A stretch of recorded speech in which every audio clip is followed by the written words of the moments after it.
Hello, Charlie TCG here, and welcome back to my channel. As you know, Obsidian Flames is out this week, and it's been released in Japan for just over a week now, so let's cover some of the really important decks. And let's start by looking at Dark Charizard, the poster child for the deck, and honestly, it has some potential to be at least a tier 2 archetype. So what exactly is it? What does it do? So it was obviously the most played deck in Japan on this opening weekend with an amazing ability, which when you evolve from your hand, you get to search deck for up to 3 basic fire energies and attach them to any of your Pokemon in any way you like. Now this is powerful because you can set up lots of good basic V Pokemon like Entei and Delphox, but it also has some really good attack. Cost for 2 fire, 180 damage, and 30 more damage for each prize card your opponent's taken.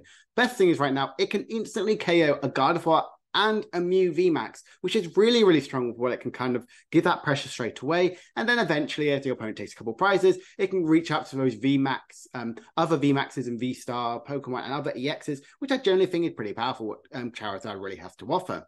Now, it has an amazing setup ability, but it needs those other attackers to deal damage, because generally Charizard's attack is really weak for the first couple turns of the game until your opponent really gets those 4 to 5 prize cards taken. So let's look at a rough sort of list, which I think could do really well. Now, this one here focuses a load on other sort of basic Pokemon to really help with the attack sort of cost here. We play a 4-1-3 line of Charizard EX, which generally I think is really powerful right now. Unfortunately, we don't, again, as I might mention a couple of things, we don't have the best Charmander, Charmeleon, because those are in the 151 set, and we don't get those until later on in the year. But right now, I think this is really powerful. You don't want to rely too much on these sort of cards here. So I think a 4-1-3 is really powerful. The other attackers we have in this deck is 2 copies of Entei V. Now, Entei's having a load of resurgence over in Japan, and there's for a couple of reasons for it. Number one, it has 230 HP, which is better than those Magic 220, which a load of Pokemon can hit. So generally, that's a really good thing going for it. Obviously, it has the fleet-footed ability like all the other legendary dogs, which gets you to draw a card if it's in the active spot. And more importantly, it can attack turn 1 because we play Magma Basement. And we play some switching cards, so you can easily get out of the Entei going first, if you go second, which is really, really powerful and can immediately apply some pressure with it. Obviously, doing 220 damage if the bench Pokemon from both your guys' sides are full, it's really, really powerful. And that's why we play 2 copies of that in the deck, because it's really good because you don't really worry if it's prize, but if it is, you can really use these as a good attacking option. The next one we do play is Delphox V. Again, I never really saw some good like synergy with Delphox, but honestly, after seeing this deck really perform over in Japan and kind of seen a lot more matchup, I think Delphox V is a really good inclusion in this deck. For 3 fire energies, you you put 2 fire energies in the lost zone, you do 120 damage. That's not too bad, but you do 120 damage again to one of your opponent's bench Pokemon. Now, yes, there's lots of Manaphy, but if your opponent doesn't play Manaphy or doesn't really think you play Delphox, or doesn't know what it does, this can really put your opponent a lot of pressure. You get those 2 prize Pokemon on potentially those single prize attackers, which is really, really powerful, and it can immediately potentially swing the game into your sort of favor. So that's why I think Delphox V is a really good inclusion. The last sort of card we want to talk about your attackers is Radiant Charizard. This makes, I think, absolute sense. You're a Charizard deck. Why not play Radiant Charizard? Obviously, the amazing attack, it does more damage for the prize cards your opponent's taken. So not only do you have Charizard EX, which will do more damage if your opponent's taking more prizes, but you have Radiant Charizard, which costs less if your opponent's taken any prizes. So I generally think this is really powerful. 250 damage is super strong. That's why we play 1 copy of Choice Belt in this deck, because I can get that magic 280 damage, pretty much KOing all those V-Stars to kind of go around there. So I think those are your attacking options that I think is really strong. Supporting cards, we play a 1-1 line of Bibarel. Bibarel is really good, especially to draw some cards here. And this deck could potentially be very, very really fragile to Ionis and Judges. So kind of having that Bibarel to really get those extra cards you might need is really strong. And we play a 1-1 line of Pidgeot EX.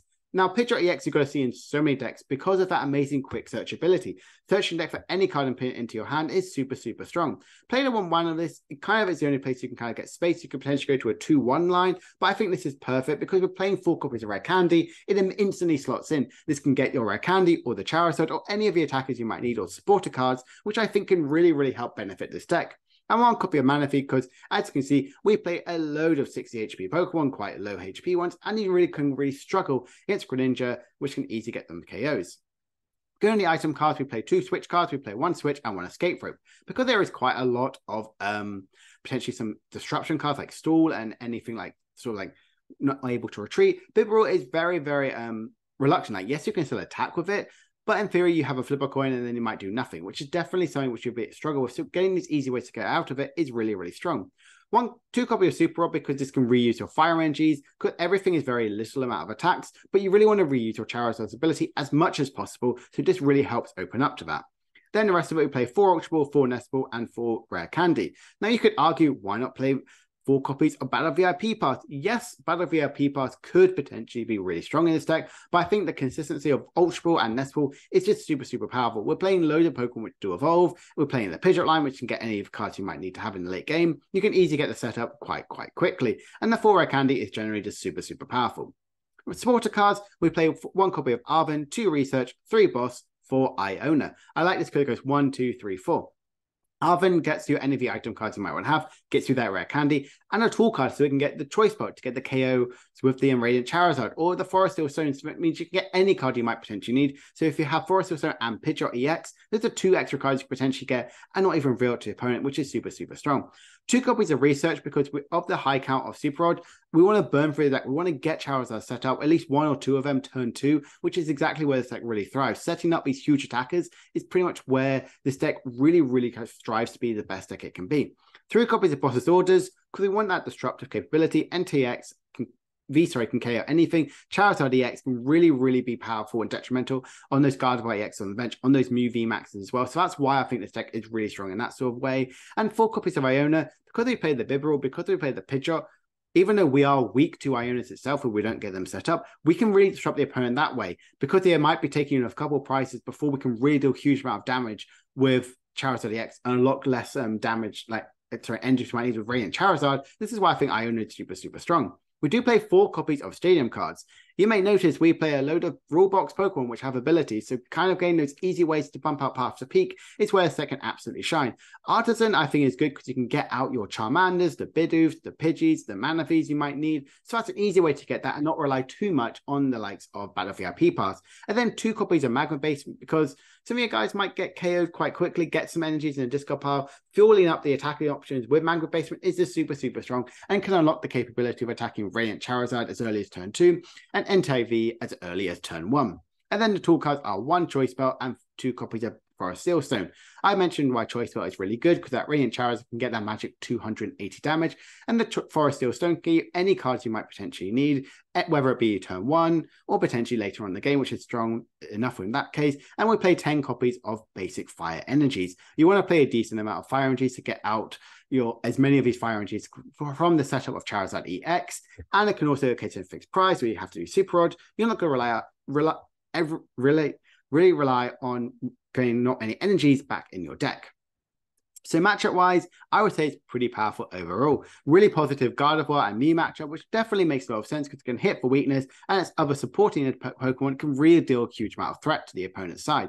Lugia Vista, I generally think, are also in a good sort of situation as well. Yes, the Tyranitar might be your biggest sort of threat that way, but they're not playing Manaphy's as well, so Delphox can really come into shine to get those extra discarding, damaging any of your opponent's Pokemon, which can really set up the attacks with Charizard.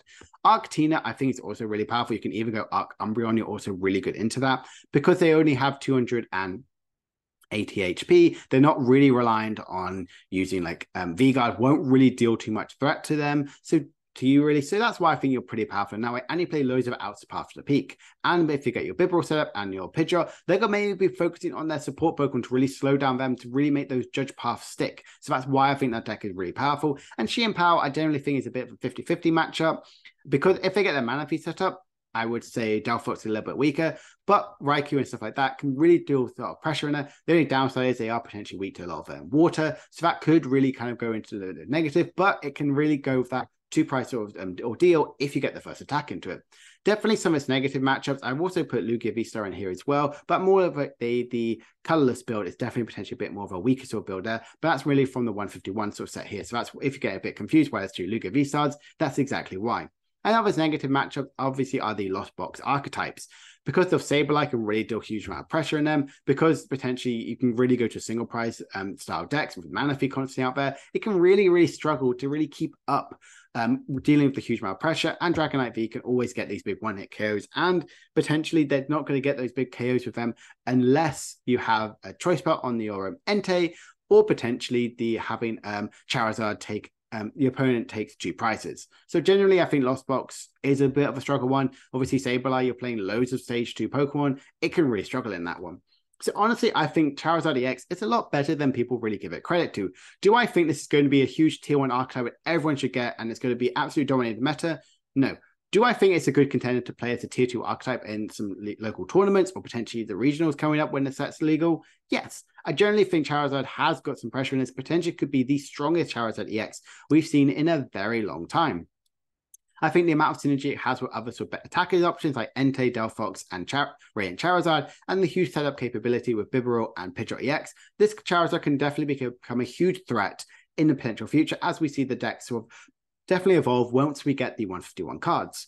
So I hope you've enjoyed this video. I'm going to be back obviously later on this week, covering over some of the world's content and more importantly, some other sort of deck profiles as well. Maybe looking at She Empower as the next archetype, which will be really, really exciting. That's one of my favorite decks. And generally She Empower could be a tier 1 archetype because of one specific card which has been released.